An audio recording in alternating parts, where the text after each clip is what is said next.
네, 백신 접종 상황도 보겠습니다. 일요일에도 이 병원과 의원에는 코로나19 백신을 접종받기 위한 시민들의 발길이 이어지고 있는데요.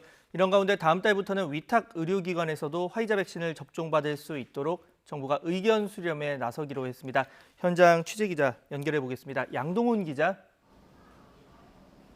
네, 서울 강남구에 있는 가정의학과의원에 나와 있습니다. 네, 지금이 오후 4시를 좀 넘긴 시간입니다. 일일 접종이 거의 마무리 단계일 텐데 지금도 접종받으러 오시는 분들 꽤 있는 상황이라고요?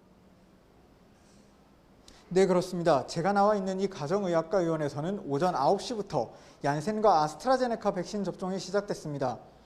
오후 4시 예약자 12명과 자녀 백신 접종자를 마지막으로 오늘 접종이 마무리될 예정입니다.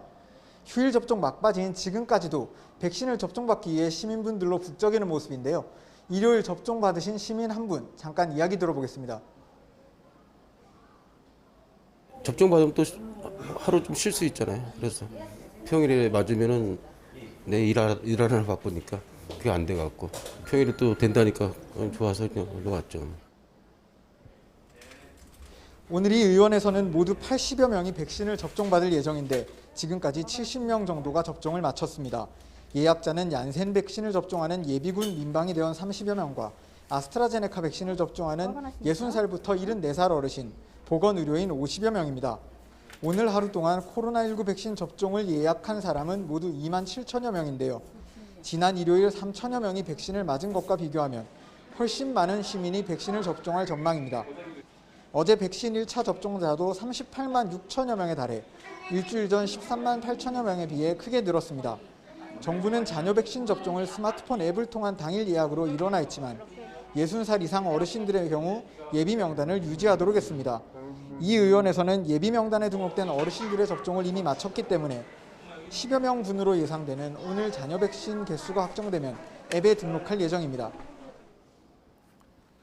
네, 백신 접종 앞으로의 계획도 보겠습니다. 이 화이자 백신 접종 관련 의견 수렴에 나선다고 하는데 어떤 내용입니까?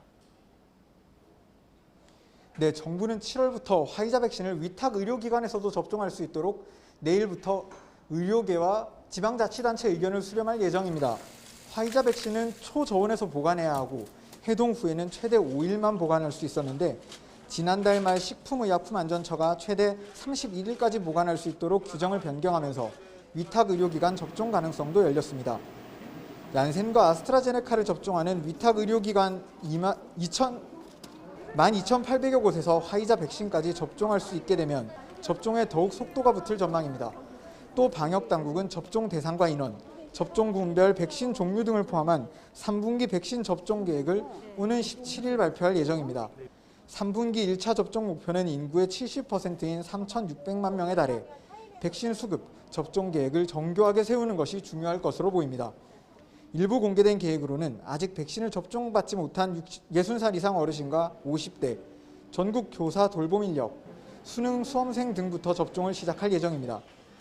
현재까지 1차 접종을 마친 사람은 1,180만여 명으로 인구 대비 접종률은 23%입니다.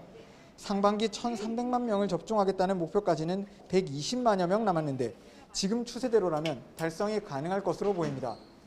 지금까지 서울 강남구 가정의학과 의원에서 YTN 양동훈입니다.